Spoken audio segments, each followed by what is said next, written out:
Seeing that it is 1 o'clock and to keep us going forward, I know we're going to be waiting for Amanda. She said she'd be a few minutes late, but I think we should kick off the meeting for any of those who are out there in residents watching the meeting. So I'm going to start the meeting with just a commentary based about, good afternoon. I'm Rob Corson. I'm the chair for the Facilities Advisory Committee. And I'm declaring that an emergency exists, and I'm invoking the provisions of RSA 91A 2, 3B. Federal, state, and local officials have determined that gatherings of 10 or more people pose a substantial risk to our community in its continuing effort to combat the spread of COVID-19. In concurring with this determination, I also find that this meeting is imperative to the continued operation of the town government and services, which are vital to the public safety and confidence during this emergency. As such, this meeting will be conducted without a quorum of this body physically present in the same location. At this time, I would welcome members of the public accessing the meeting remotely. Even though this meeting is being conducted in a unique manner under unusual circumstances, the usual rules of conduct and decorum apply. So I'm going to start the meeting with our roll call. Mark Layton. Here. Peter Lennon.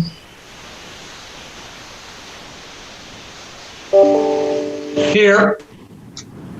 Chris Weeks. Here. Amanda Kelly. Here. Okay, and Robert Corson. All right.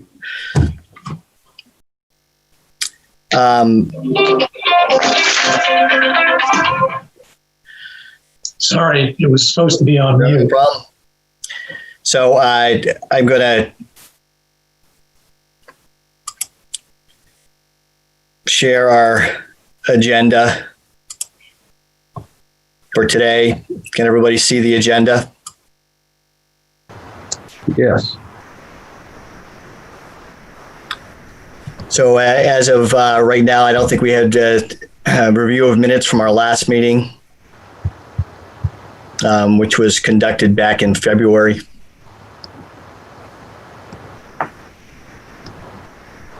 Did those meeting minutes get submitted to the town? Do we know?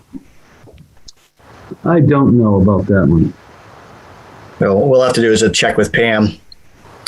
The other one with the old business, we just want to, I know Russ, you had given us kind of the update, and I believe that the RFP, everything is ready for that to go out. So I think that ultimately the status of the draft is complete. We have all the information I think that is needed to go into that. So it's really coming up with a timetable for sending that out so that we can get at least some idea about comparative budgets on that part. I did want to speak to that, Rob, when you have a minute. So yeah, okay. Part of our discussion last time, I didn't see Daryl joining us. Do we know if he's going to participate? I don't know that, but I believe he's been invited. So yep, no, yeah, definitely. I haven't heard otherwise. I'm bringing that up because obviously one of the things on our agenda is to really go over the committee charge and the background for Selectman's Rep Brown, so that we can. I'm so sorry, everybody. No, great. You must have read our minds. I was actually talking to a citizen, a resident, who was like, "I would like to volunteer for things at the town." I'm like, "Holy cow! I'm late. Like, this conversation actually made me late." So, thanks. Sorry about that. No problem. So Daryl, I'm Rob Corson, so I'm the chair at this point. We have with us Mark Layton, Peter Lennon, Chris Weeks, Amanda Kelly, all of board members and board members. And I thought we just kind of went briefly over kind of our status. I have the agenda kind of posted, and the item we talked about first, obviously, review of minutes. Second was just the status of a request for proposal that we had drafted as our early work towards creating a tool that the town could use to vet and to prioritize work within the community. And that was what is the RFP references for what's called a facilities conditions assessment. So I think probably we can probably pull together some of that draft information and get that over to you, so you can have an opportunity to take a peek and see what that base information is, and that really rolls up a lot of what we did in 2019 as a committee, was to really think about what that piece of information would do, how it would be used in a perpetual way to help the town reassess things and have an actionable tool versus just a piece of paper that sits in a drawer and on every 5 years gets pulled out and referenced. The other item that's obviously, I'm going to actually let Peter, since he's so adept at the committee charge and the information that's associated with that charge, kind of give you some background on that. Hopefully I didn't catch you off guard, Peter, on that. No problem. Excuse me. Basically, we went through a fairly exhaustive process with the select board, trying to, I guess, define the charter charge in a way that would focus our attention on the most important aspects of the job as the facilities committee. And so what had previously been kind of a laundry list of subject matters, we distilled into more functional areas. And the new charge, or not new now, it was approved in 2019, lists those on the website. And they're primarily to analyze and assess current facilities, to prioritize needs and budgets, develop a quantifying data-driven facilities assessment and analysis tool, basically, to allow not only this committee, but the select board and other town departments to have some kind of up-to-date database of town buildings, to keep track of both maintenance projects in terms of their status, as well as to keep track of where the projects might be in the planning process for replacing current buildings. It was approved that we would advise the select board, the town manager, planning board, budget recommendations committee, and the public works department on basically all things facilities. So we're basically an advisory committee. We fully understand that as such, we don't make the decisions, but our job is to provide the best expert advice to those primary bodies in the town who have most to do with making decisions about the care and feeding and maintaining and renovating and replacing facilities. And it was in that regard that we last year did the report we did on recommendation regarding the Parks and Recreation renovation expansion project. That was our first entry, if you will, into the formal town planning, budgeting, consideration process. It was one of our 2019 objectives was to try to get involved as we could, since we were just basically starting up last year. This year we contemplate, and the select board approved, that we would be involved in that process at a much earlier date, presumably in the June to July timeframe, with all things being normal. And then we're going to obviously hear from Russ as to how normal things are in terms of the town's planning and programming and budgeting process as it relates to the capital improvement program.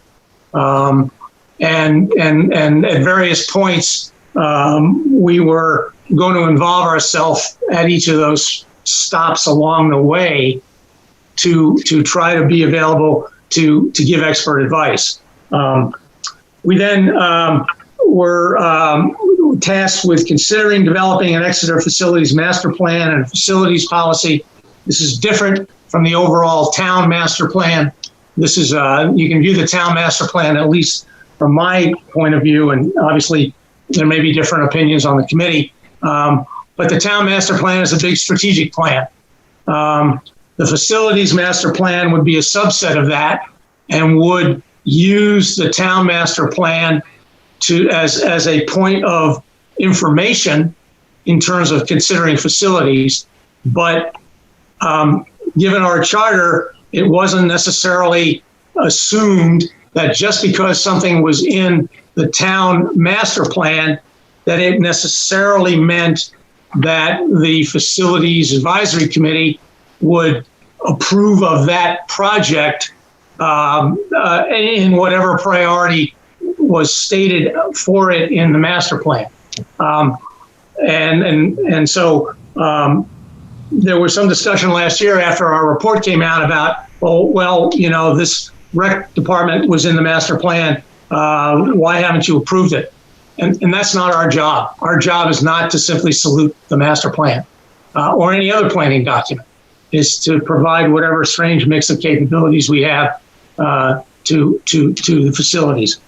And then obviously we're supposed to work with all the town boards and commissions and either reach out to them through some liaison process or have them reach out to us through some liaison process. And we're still trying to define what that means, the process. And that's it. So with that, Peter, why don't you, just so Daryl gets an idea about some of our backgrounds, Peter, if you want, you start and tell them about your background so we can kind of all go through and give some of that background information. Okay, great, thanks. I was a 4-year member of the Budget Recommendations Committee and served on the Police and Fire Subcommittee and the Public Works, Sewer, Water, Fire Subcommittee. I've been on the Facilities Committee now for about a year, a little more. In my previous life, I was a congressional staff member back when Congress used to work. And my area of expertise was in appropriations, especially appropriations relating to the Defense Department. So I guess I'm the budget weenie on the staff. Everybody else here has experience on the Budget Recommendations Committee of the town as well. But I guess I'm the most hardcore as far as budgets and that sort of thing.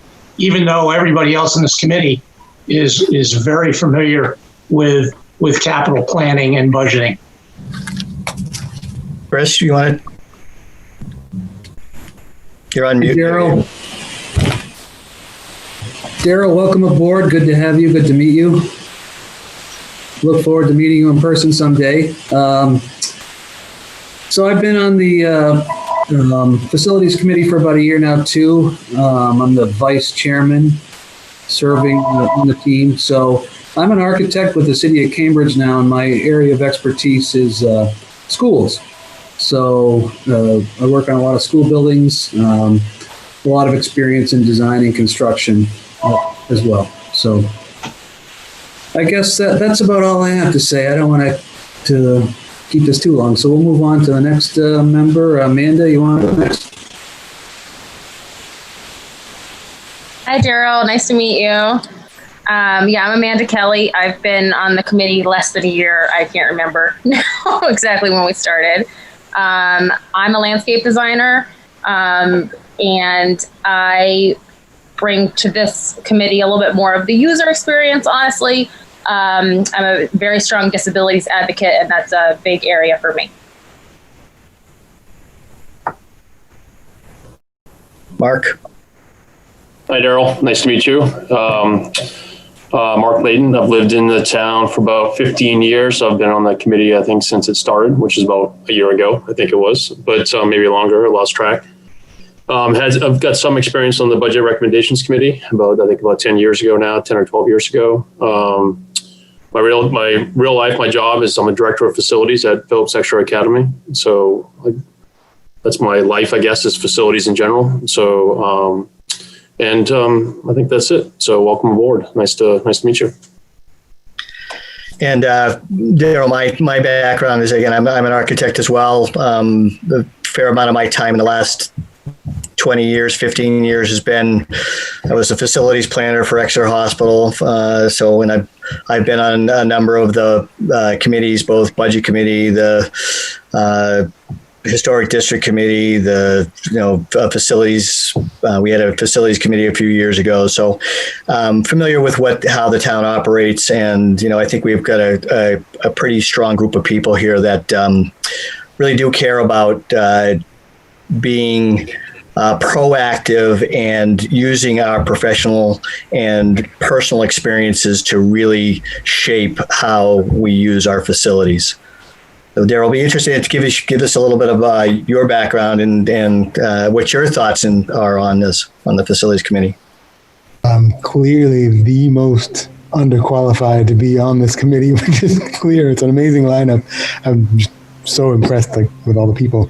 I have been a selectman in the past. I used to live in Plymouth years ago, so about 10 years ago was the last time I held this role. I'm a programmer by trade. I've worked in Boston. I was part of the initial team for exeternh.gov. Just a lot of digital background. And then we run the Salt Cave in town. We opened this for our daughter, but again, had no qualifications to do that. So I should be the perfect select board rep for this. But I think I drew the, I'm not sure short or long. I have little to bring besides eagerness to be of use for either way. Like I'd love to, I'm on the communications committee and then this committee, but I really don't know what I don't know, so I'll be happy to be educated and let me know how I can be useful. I'm all ears. A quick study, but I don't know what to study, so thank you. Thanks in advance. Well, I think ultimately it's for everybody is that everybody has their own personal experience with how they are, have used their own facilities, their own things, and your background obviously in programming and other things will help as we, part of our tool that we're trying to work on really is more of a database, and so it's important for us to be able to work on something that people have other knowledge that they can really inform us, because sometimes if you get too many people in the same room that are all swaying one direction, it's nice to have people that are doing have a balance. Well, I wish I heard that at the beginning. Then I could have made it sound like I meant to pick this. You were fishing. It was good. So the next thing on our agenda was going back and looking at our elections for chair and vice chair. So as far as changing that up, do I have a nomination for, we'll start with chair. I'm happy to nominate Rob for the chair, if you'll accept it again. As long as we have all of us are working together, that's what matters, right? Absolutely. And just a point of information, I'm a non-voting member, is that right, on the committee? That is correct, yep. Then I fully support Rob.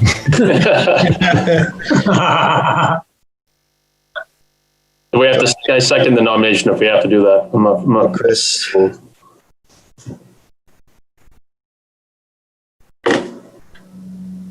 right. Do you want to? Is there any discussion? So when we put it to vote, what I'm going to do is I'm going to specifically do a roll call for everybody on the vote, so that it's recorded in that way. Seeing that there's no discussion, we're just going to go through and vote on that. So I'm going to we'll start with Chris. Chris. Yes. If yes is to support your nomination to chair. Amanda. Yes, in support. Peter. Yes, in support. Mark. yes. All right, vice chair. Do we have a nomination for vice chair? I'll nominate Chris if he's still willing to continue. Yes, I am. Do we have a second? Second. Okay. Second. Any discussion? Seeing no discussion, let's put it to vote. My vote is yes. Peter? Yes. Amanda? Yes. Mark? Yes. And Chris, you don't get to vote. Got it. All right. So status quo. We have our meet. I did actually find our meeting notes from the 27th. So, but we're going to continue with our, as far as who's taking the meeting notes and doing that work. Are you saying who's taking the meeting notes? Right. You could elect a clerk. If you elect a clerk, that's their job. So Right. an option for you. It'd be nice to have somebody who wants to at least do that and make sure that they get put into the town just as a record. I think it'd be good. All right, everyone sit down who doesn't want to be the clerk. Wait a second, you're all sitting down. Yes. Can I nominate Chris again? Can he hold two positions? Well, No. I was actually thinking it would be good if we do have a clerk, it could be Amanda or Peter, and I'm happy to help out with the meeting minutes. Amanda, it might be a good way for you to really get acclimated to what we're talking about if you're interested in it. My only hesitation is that while we're still working out the scheduling of what time meetings are going to be at, I'm not positive I'm going to be 100% available. So I'm concerned about that. They're going to be the middle of the day or what time we're going to do them at. Peter? I guess I'm not very enthusiastic about it, but if I can share those responsibilities with somebody, I'll be happy to do it. I think we have to do that anyways, because the reality is that if somebody's not there, somebody's got to pick up the meeting notes. So I think we should all share and get that done. I just want to make sure that we've got somebody who's at a minimum doing it most of the time, so that we can really comply with what we need to do to get things sorted out and put into the back into the town. Peter, I'll share those with you. I mean, I'll work with you on that. So All right. Great, thanks. And Rob, I have to step off in about 5 minets. Yep. Got it. So Got a soft deadline for. So I'll do this meeting, Mark. See, that's my plan. I offer to help and then I back off. So Not a problem. I appreciate the help. Do we want to set a soft deadline for how quickly we'll turn these around? Like within a week of the meeting, we will forward them to the town for posting? I think there is an expectation that I believe the RSA requires a certain amount of time. Yeah, it's 5 business days. 5 business. That's right. I think They have to be made available. Yep. And again, they don't need to be Exhaustive notes. They need to be to state the general idea of who was there, general idea what topics were, and I think that's any actionable pieces. So, Mark, is there anything that you specifically do you want to hear from Russ about the FCA, the RFP portion before we jump off? Sure. Yeah. I mean, that would be good. Thank you. So, Russ, if you want to chat about that first, I think that'd be a good one for Mark to be able to participate in. Yeah, sure. So going back to, obviously right now, everything budget-wise is just, it's a different situation. And Jennifer does have Limerick's steeplejacks coming in July to begin that work over at the town hall. So that cupola project's going to be done. And beyond that, I guess the question back to the committee is, are you still going forward with that FCA, putting it on the street, knowing that there's not funding available, or would you prefer to put some amount of money in the CIP of the town to go through that process and have the FCA be part of the 2021 budget cycle? That's a good question, and I think we need to discuss that. I guess we'd have to discuss it here, but I'm not prepared to. So my thought on that, Russ, is that it would be helpful to get some real numbers. And I don't know what the requirements are as far as putting it out and not having funding in place, but it would be helpful, I think, for that budgeting process, is to be able to have some proposals to speak to, or to use as background for that process. Does everybody else agree? I mean, because we were just giving you numbers based on our experience, and I think it'd be better to have real data to share for you to have. Yeah, I would concur that it would also be good to, as we put something into the budget, is to be able to tier it and tailor it towards what work we want to get done. So that is a real number in there versus a WAG, a complete WAG. So that would be, and whether we do it by calling it a quals package and then having them as part of that provide a fee structure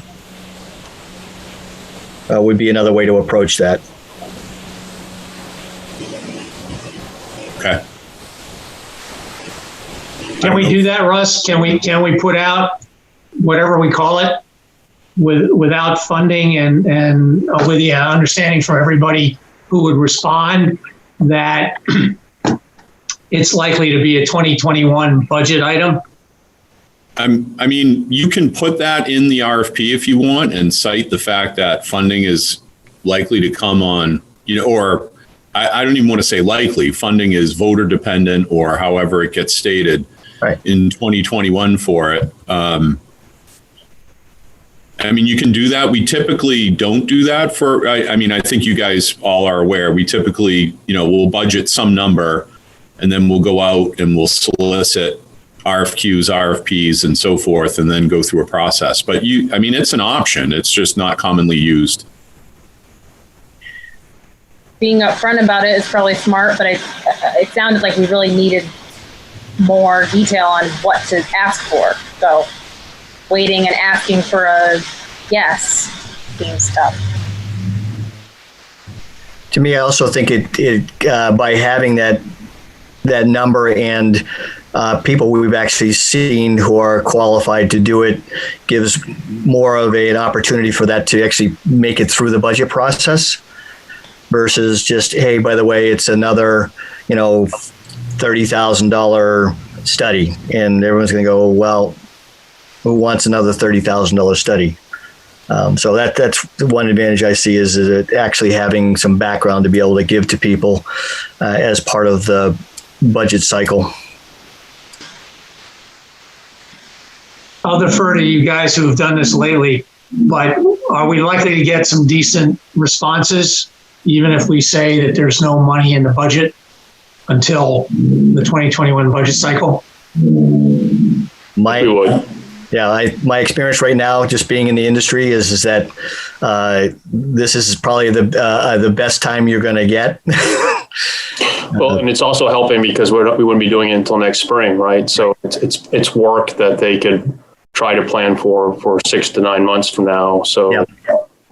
It's actually could be a benefit to these companies. But I'm sorry I have to stop off. It was great to see everybody and looking forward to our next meeting. Make sure you get those meeting notes out, Mark.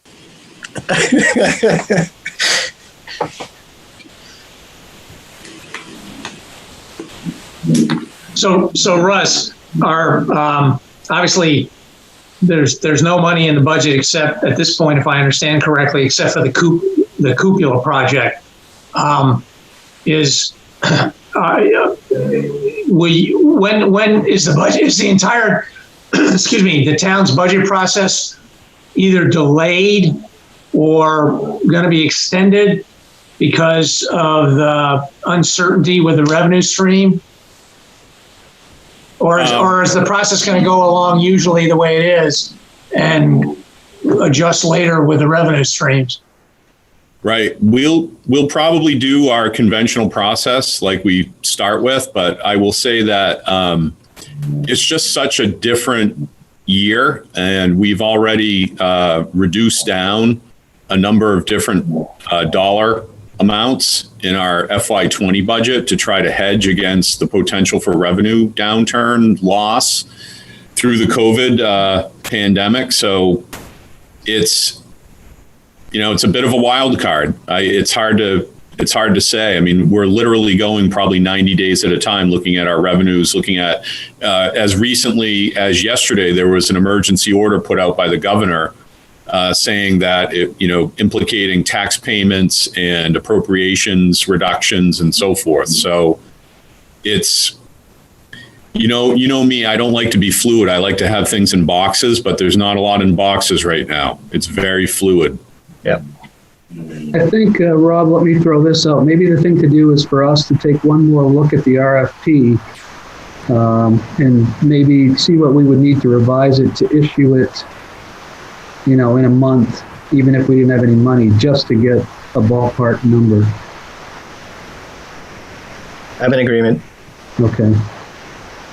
So if you want to send that around again, I probably have it somewhere, but it's buried in my email. Yeah, I've got it. Russ luckily was very nice. He included it the other day when he sent back an email, so I can just forward Russ's email. And yeah, I've gone through it again. I've looked at it again, and it's just, I think one of the big things is just adding that provision in it that this isn't a current appropriation, that we're anticipating potentially a 2021, startup on this. Right. And that adjusting the dates of the submittals. We had structured it kind of as a two-phase thing, and maybe if we were to do it all in a fiscal year and try to get funding for it, maybe we would change that. Yeah, I think that's a good one. I think, Chris, if you want to take a peek at that, and you and Peter had done a good job of kind of, that and kind of going through it and tell me what your thoughts are, it would be great. Yeah, because we had broken it up. We were kind of hoping for the money the following year to finish it up. And right now I don't think we need to pursue that. Right. All right. So we have direction on that process. Just what we had next really ultimately was just kind of the project report out for each of the projects either in process or in queue. Before we go too far, Rob, can I just add one more thing about the facility assessment? I guess it probably would behoove us to think a little bit about an alternative method in case hiring a company to do an assessment isn't feasible in the next year due to unforeseen budget conditions. So if anybody has any bright ideas as a backup, I think we should think about that. Well, I think actually it would be interesting to see if we could parlay anything through either UNH.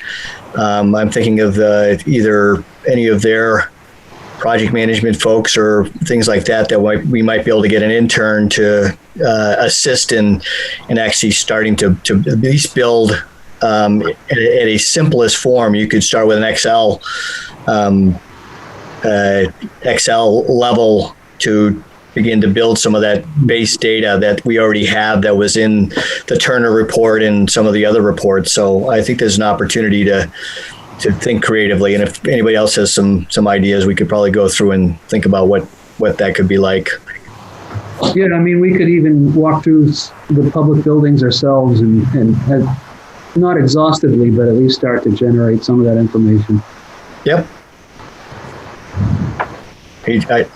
Everyone good with? I think that's a great idea. That's a great idea. There probably are, and Russ could probably guide us on this too. There probably are several departments or graduate departments at UNH that might touch this. And depending on where the UNH is, obviously in its graduate studies this year, getting one, if not two bodies to do different aspects of whatever we think needs to be done. If we don't have any money to hire a company, it would be really worth pursuing, I think. Yeah, and it may be a couple of different departments. I could actually see the computer science folks, if we decide that, either this is a sequel or some other database-based thing that we actually could get somebody to at least start inputting some of the things that we actually are able to put. So I think that's a great suggestion, Chris, about, parlaying something else or as a backup plan. How do we still achieve some of what we wanted to achieve? Russ, you already have an intro, don't you, to UNH? Because haven't you used or tried to use interns from there before? Yeah, we've had interns work with us on various projects. We've got one for sustainability right now that's working with Dave on a grant. We typically get conservation interns for land management. We've had different interns come through. I think one of the questions would be back to them, sort of what the lay of the land is over at UNH at the moment, Again, not to go back to it, but it's it's different. So we'd have to we'd have to inquire. All right. So if we're off of that topic, just on the report out of it, kind of current projects. Obviously, the library renovation is underway. So looks like they're going great guns, and I don't know how they're tracking from a time and budget standpoint, but appears that things are moving along. Yeah, it's a very active site. Yep. And my understanding is there's nobody else. They've kind of disbanded their advisory committee. Right, that's correct. Yep. So they're handling all of that on their own, as far as reviewing requisitions and approving payments and dealing with any change orders. Just Hope and their group. Right, with Bowen Construction and SMP, the architect, and so forth. Yes. Yeah. Obviously, we just talked about the cupola. As far as that project is moving forward, I know there was some money they were going to budget for the DPW for them to do some planning or some thoughts about what they're going to do out at their complex to meet some of those needs that they are assumed. And I don't know whether they're going forward with any of those or not. Yes, they've started that work. Lastwell Architects, I believe. Who's that? I believe it's Lastwell. They're a company called Lastwell they're working with on that. Yeah, out of Berwick. I believe so, yes. Yep. Okay. So that would be a good one. We can probably find out from Jennifer some updates on that. Obviously, we've got whether the next steps for Parks and Rec, I'm sure that committee is still going, and that there will be some next steps on what will be coming up on as part of that effort? Well, that's a good question. Russ, have you and the select board figured out what kind of guidance you're going to give people as far as, excuse me, CIP projects? I mean, I know you say you're going to do the conventional budget process this year, but is there any guidance as to, CIP moratoriums or CIP, holidays or anything? Or is everything going to be, again, just tracking along as before, and then later on, when you look at the revenue stream, you might make some adjustments? I think the latter part of what you said is the direction we're headed. So we still want people to work on projects and put things together. I know we've been talking already about public safety and sort of those next steps and what that looks like based on the reports. And so, I mean, that's this again, the CIP is a project listing as well. So, we want to encourage our process to continue as it normally does and have people put together projects and submit them. But of course, the funding piece is always the other side of that. And whether or not how much comes through is we're back to that, fluidity of may or may not. And basically we've pulled a couple things, deferrals, capital items, mostly vehicles, but Pickpocket Dam, as an example, we pulled that and sort of put that off to the side and applied for a hazard mitigation grant on the side to see if we could make up some of that money. So there's definitely some moving parts.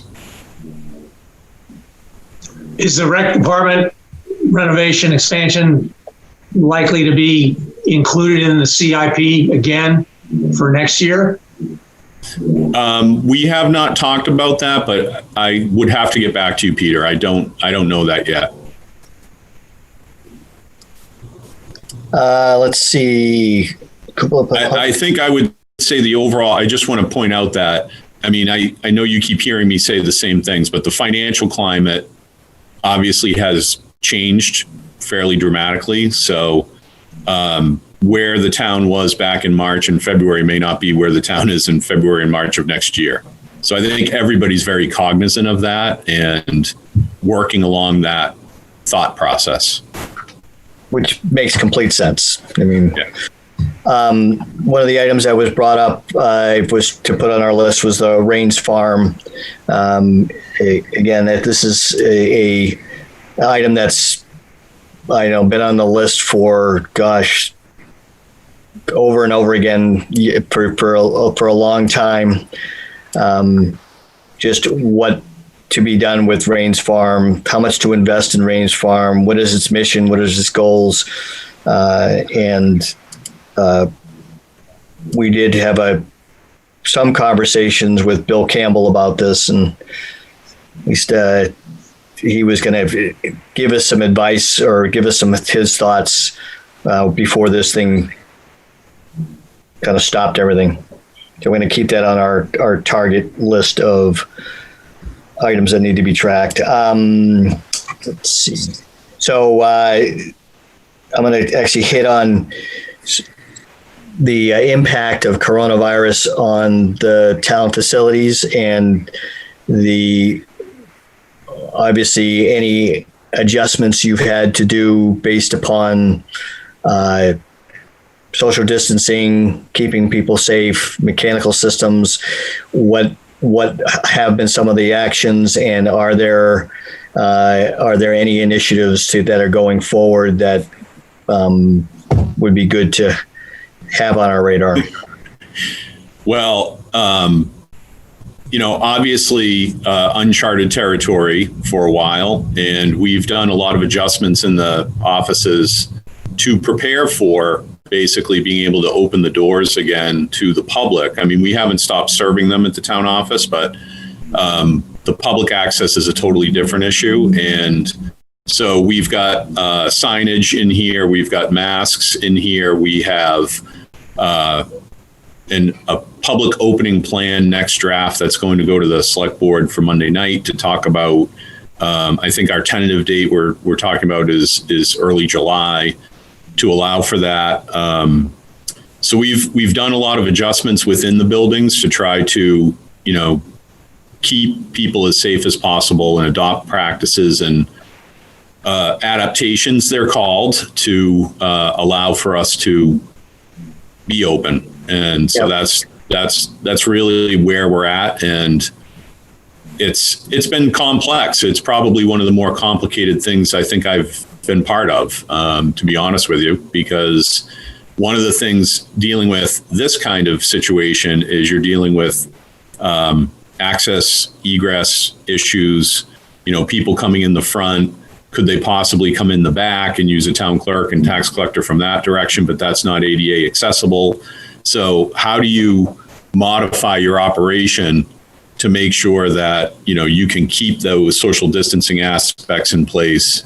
And this building is not overly conducive to that, although it has its spots where different pieces can be utilized, but it's not easy, but we're doing our best with it. And the library is got their own set of guidelines from the state, which they are working on as well. So they're headed toward a same kind of thing in early July, hopefully open back up to the public. So, and the same with Parks and Rec and the Senior Center. And so those are all pieces of the puzzle that are going on.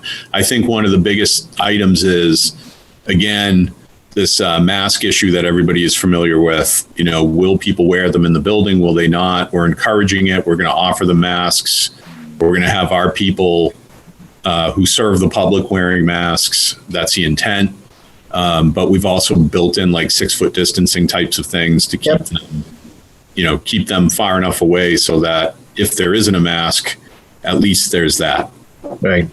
I'm sure, Chris, you've been spending a fair amount of time on prepping for back to school stuff. So, yeah. So but I've probably spent the last 2 months, on the healthcare side, trying to get organizations to figure out how they get back to seeing patients and doing elective surgeries and getting things going again. You're right, Russ, it's very complex and lots of thoughts on it. But just to know if there's if you need a resource, there's lots of stuff out there. There's people who are working on those things that could be helpful. So let us know if you need any assistance on it. Okay. So on the we're going to move over to public safety studies. Obviously, the 2 reports which went out, I'm not sure, did everybody get an opportunity to peruse those and at least read them once? Because I don't think they're consumable and they're pretty in depth. So I think from a facilities side, my takeaway was that a lot of these things are operational in nature, and that the next steps for a lot of this was really to try to figure out fundamentally, operationally, both for the fire department, figuring out what they are what plan they're going to implement, and then what do they need to implement that plan. So I think there's a fair amount of pre-work that needs to go on for that. The police one I thought was interesting with, and actually both of them were with IT, and I think that the information technology being what I would say one of the biggest cruxes of that, which was how to support both those organizations, both from the infrastructure standpoint, but also the data analysis and kind of the, to make their workload manageable. Yeah, right. I read through the facility discussions on both of the projects, and I'd be curious, Russ, to hear your feedback after you've been through all of that. Mm-hmm. Well, I mean, obviously, our work is cut out for us. I mean, I think one of the things that this committee talks a lot about is this idea of being data driven, and certainly we have a lot of data now as a result of these 2 studies, and the next steps really are, as they say in there, to complete the space needs assessment for fire, police, emergency ops, and emergency communications. I thought one of the interesting commentaries was on the options A, B, and C that they laid out for fire and EMS, looking at the geographic locations and what would be based upon activities, sort of these, the more attractive spots. And so I think that's informative in terms of looking at those different options and saying to ourselves, which of these are going to be viable, which of them are more complicated to implement. Oh, there's Eric. And making some determinations off of that. So those are definitely things that are in play. I think what we've got to do is sort of build on what's there and look toward coming up with an alternatives analysis as to which of the scenarios is going to serve us the best going forward. So between the A, B, and C on the fire and EMS side and the police side, figuring out what we have for an inventory for land, obviously the current site. Obviously, we own the two acre site out on Epping Road. That's been talked about a lot. And as we vet these options, those are the things that come back into play again. So I think one of the big things is now we have some things on the books as far as the police department goes. If you remember, before we did the study, this particular study, that was one of the big issues was if you went forward with fire, you might leave police behind. And then what do? You got to figure out something. So now we have more information, certainly on the police side to work with. And I think that's where we're at. And we look at moving ahead with that space needs assessment along with those alternative analyses.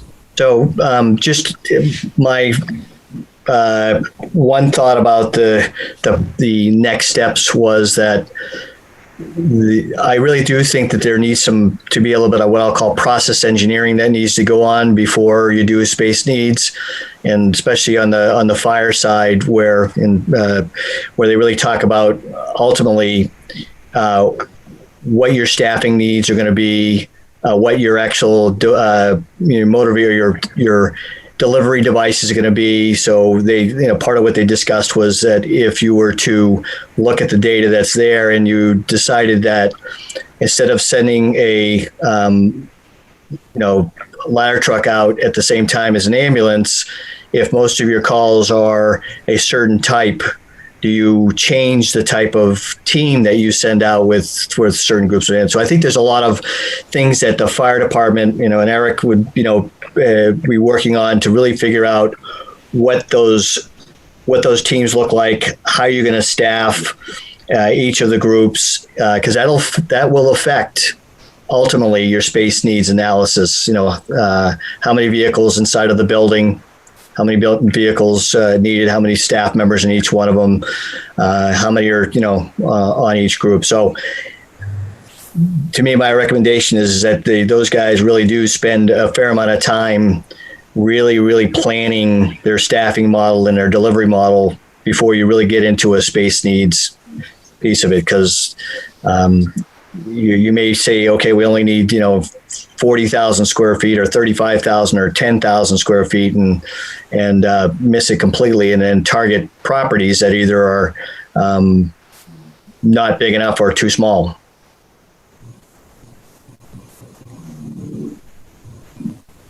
So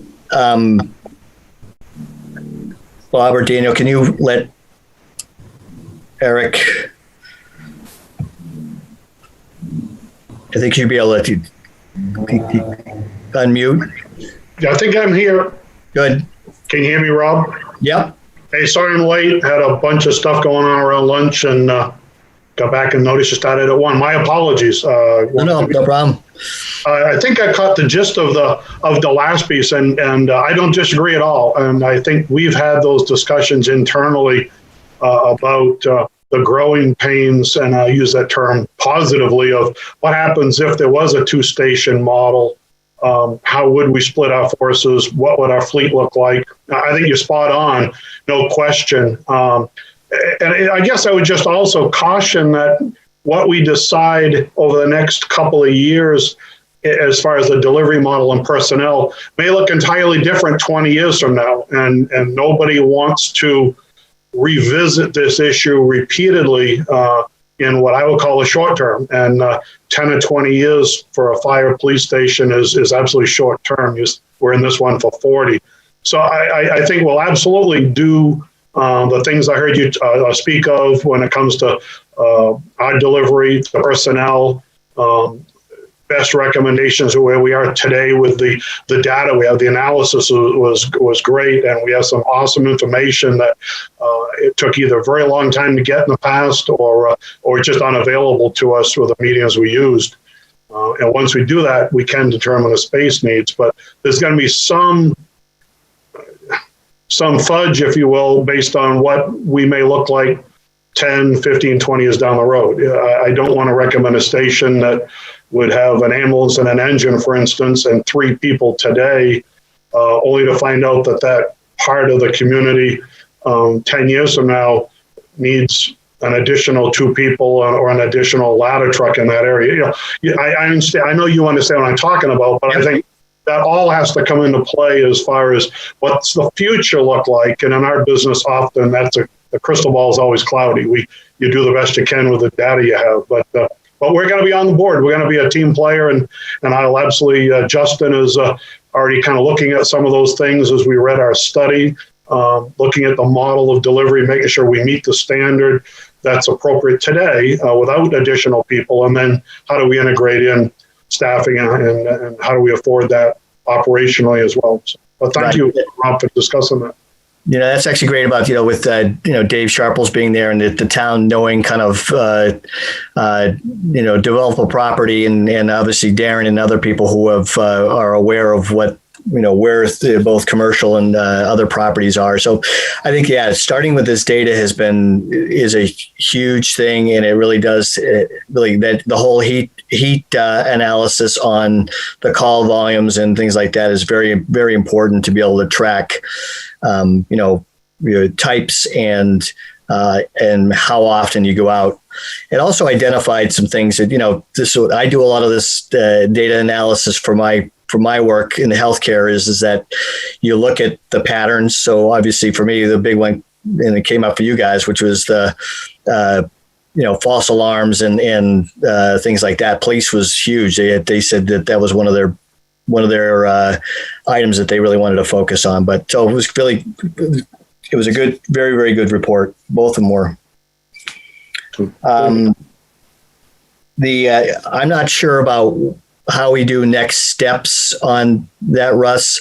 I think as we go forward, and one of the things we had talked about was having somebody from our committee kind of be part of a facilities committee that would, or sit on a committee that would help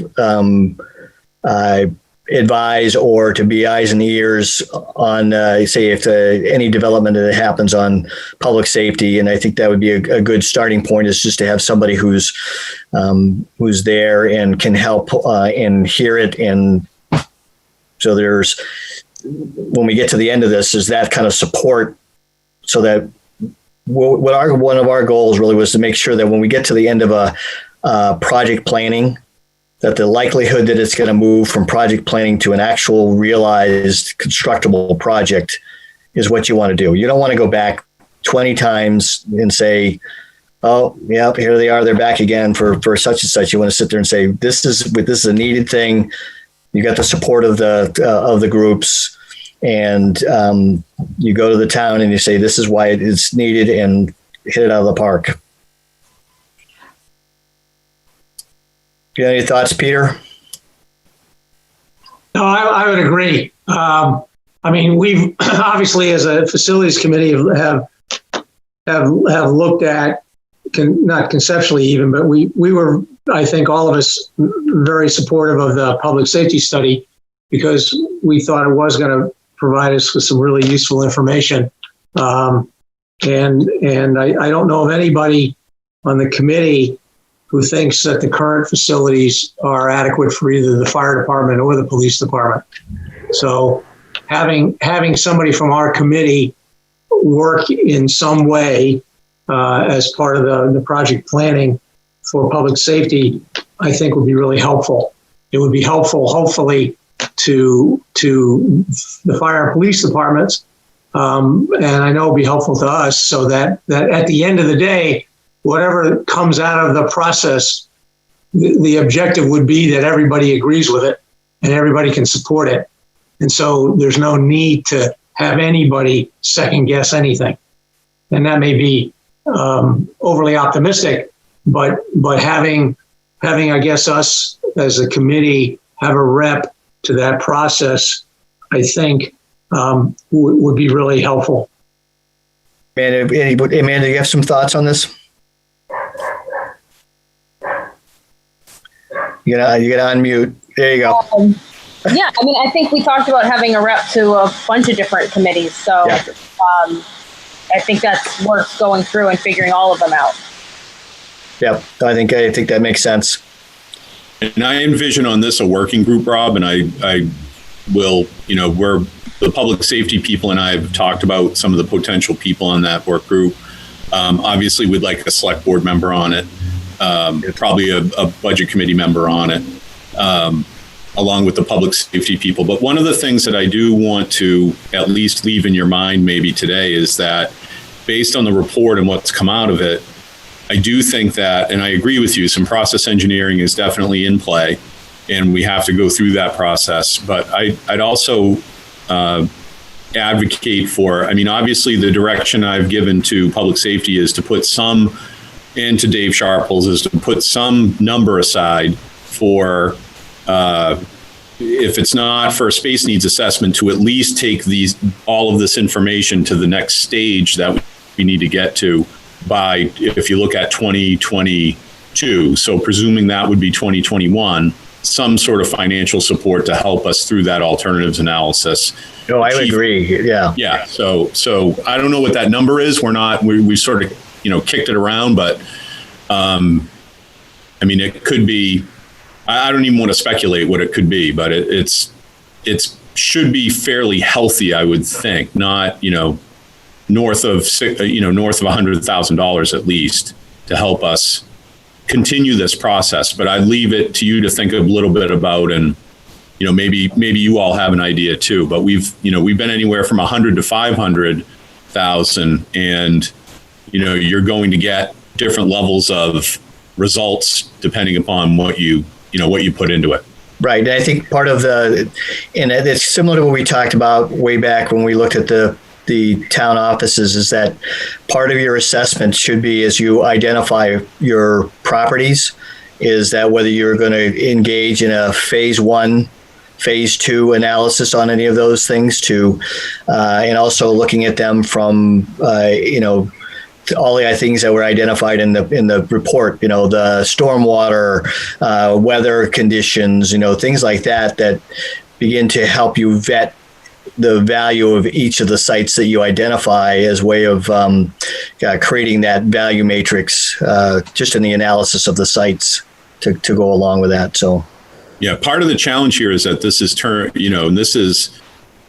is not a simple analysis. It's actually pretty complex, and it's not like looking at options A, B, and C and just going, oh, okay, option A looks good, let's go with it. It's much deeper than that in terms of looking at the public safety building concept versus the separate facilities.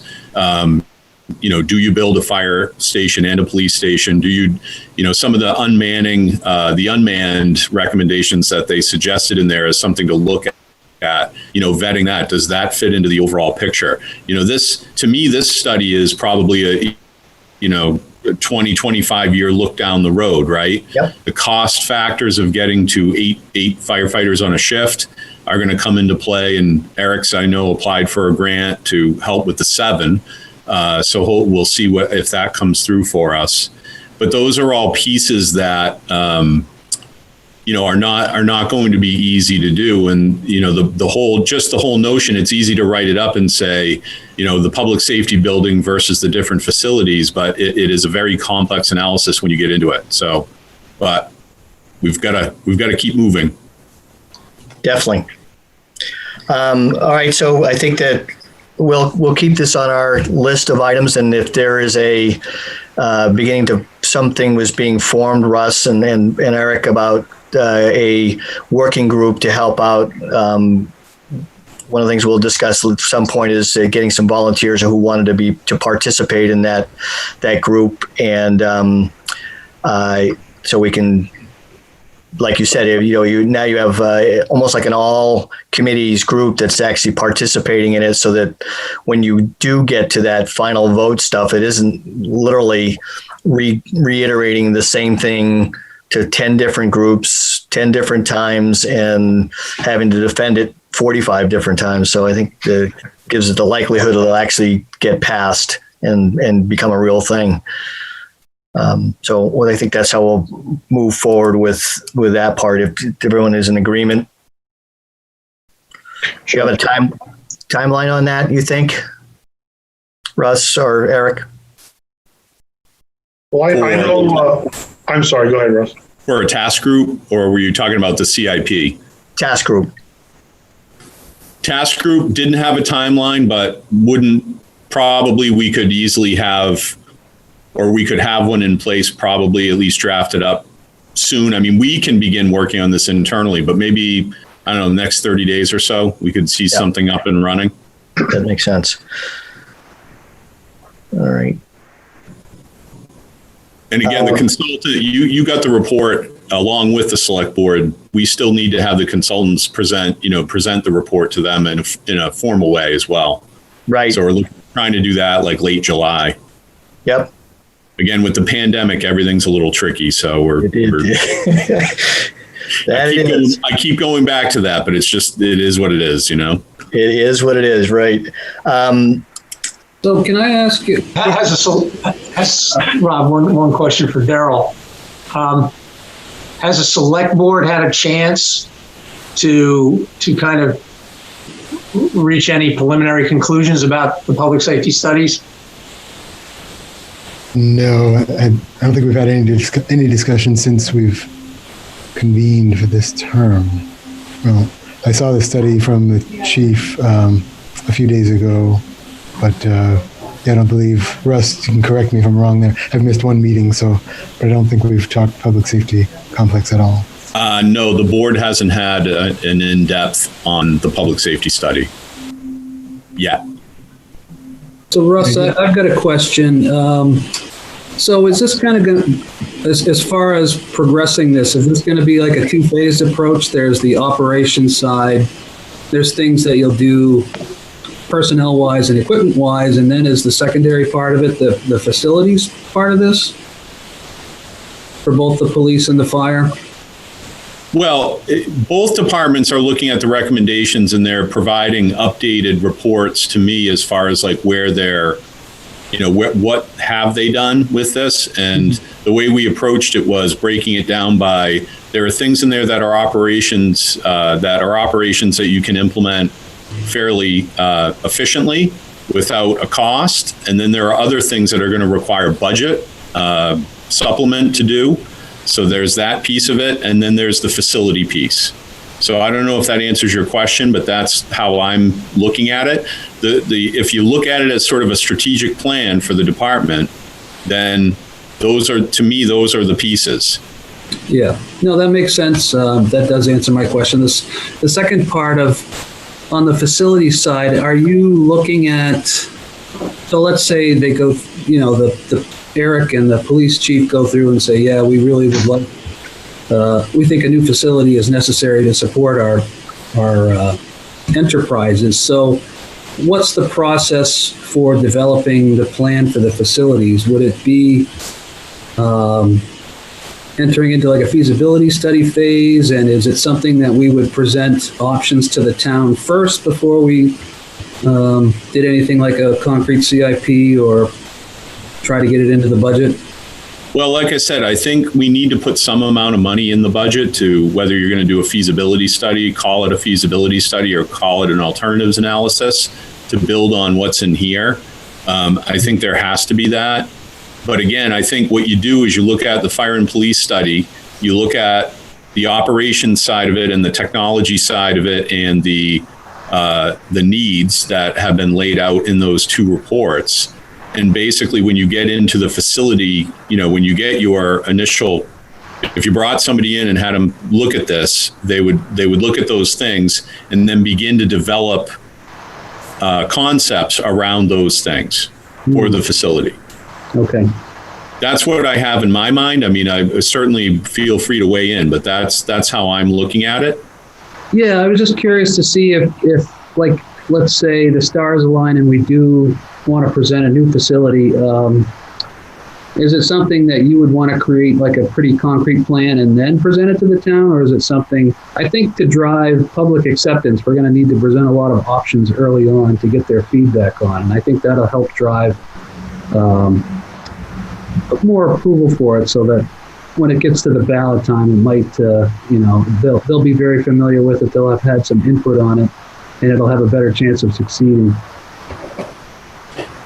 Yeah, I mean, unless the answers come quickly out of looking at this and saying, oh, the answer is obvious, which I'm not necessarily thinking that that's the case. Agreed. I think you're right. We would do that deeper dive into some of these alternatives based on the data, look at it and create a solution that people can support. That would be my goal out of it. Yeah. And my last thought too is I agree with you as far as like setting aside some money for a feasibility study. 1 to 500 is, that's realistic. Mm-hmm. It would be a chunk of change.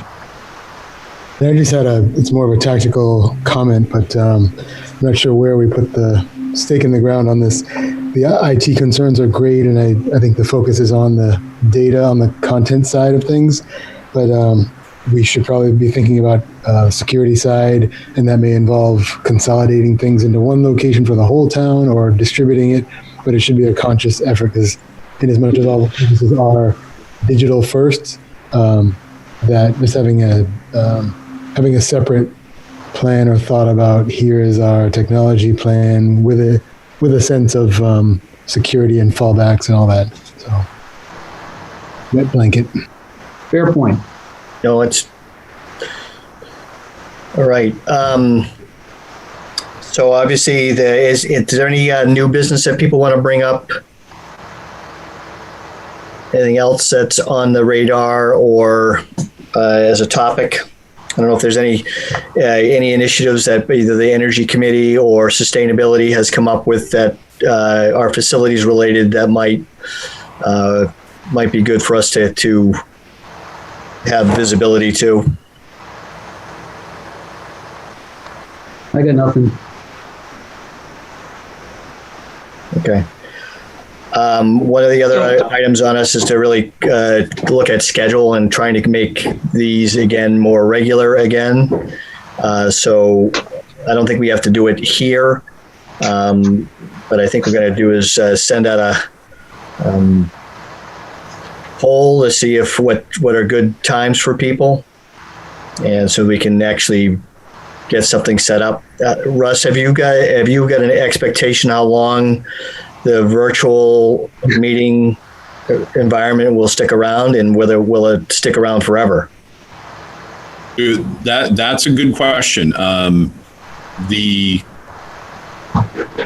of the challenges we have on that front is the Novak room is very small. It's undersized. So in dealing with some of the issues that we've got, there's that particular issue. And then the town hall doesn't have air conditioning. So when you put people in the town hall and even if you social distance, it's not a great meeting site. Even though the stay-at-home order is lifted, the state of emergency is still in place for the foreseeable future. So this as a meeting option is going to stay on the table, I think, for quite a while. Mm-hmm. So ultimately, that's going to be up to, the various boards and the select board, of course, as we go. But I think for the time being, we're thinking the virtual meeting route is the way to do it. And actually, in some ways, it actually enhances public participation too.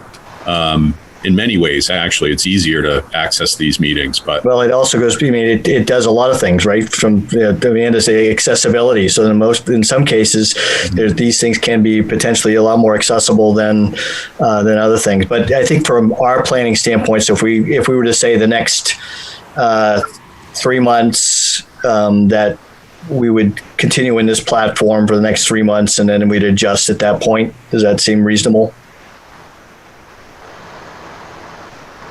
Okay. So what we'll do is we'll send out a kind of best times poll to see what we can look at as far as availability, and then put together a schedule and try to keep that as regular as possible, with making sure that at least 3 people can participate. And then we'll look forward to seeing when the task force, or at least has started some discussions on public safety start, and then putting somebody in place to be able to, or having opportunity for people to participate in that.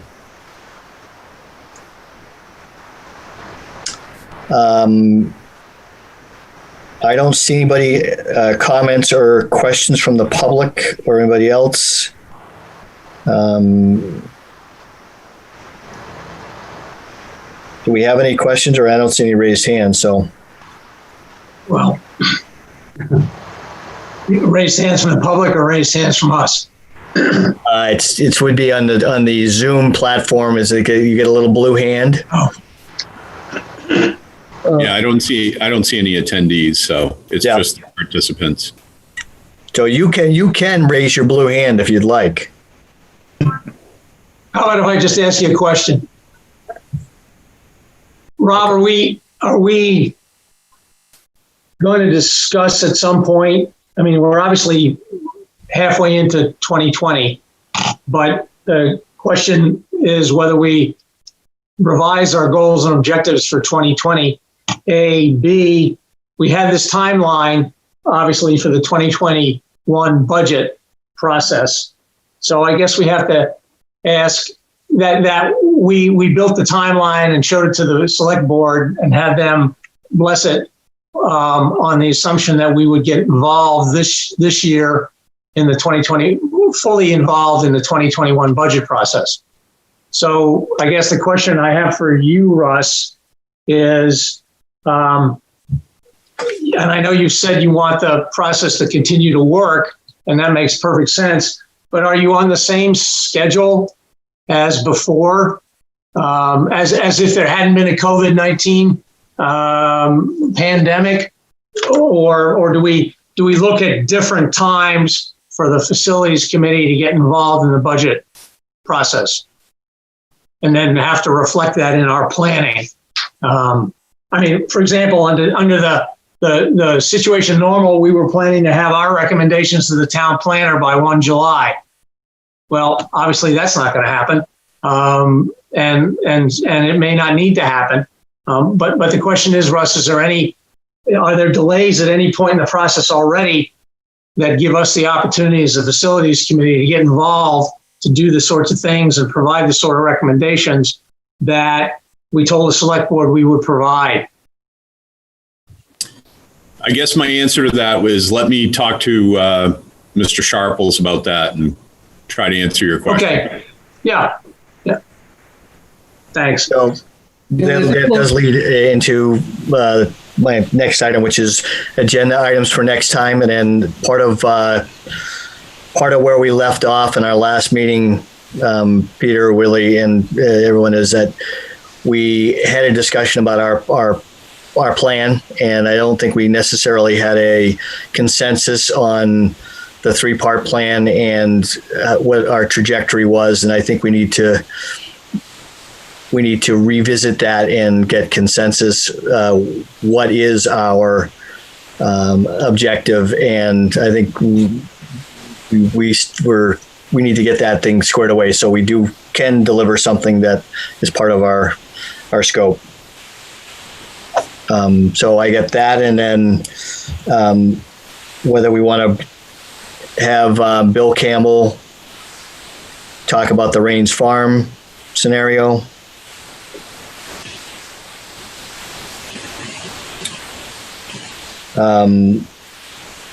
Any other items that it'd be nice to hear from, whether we can just get a report from Jennifer on where they stand with the facilities for DPW and what they're progressing and how they're doing on that one.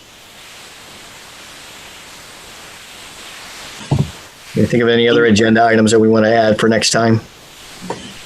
Once you get a date for your next meeting confirmed, I'll mention to Jennifer to see if she's available to Zoom in and talk about that. Be great.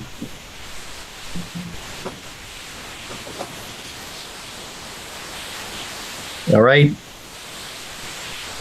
I think, do I have a motion to adjourn? Move to adjourn. And did anyone want to second that? I'll second that.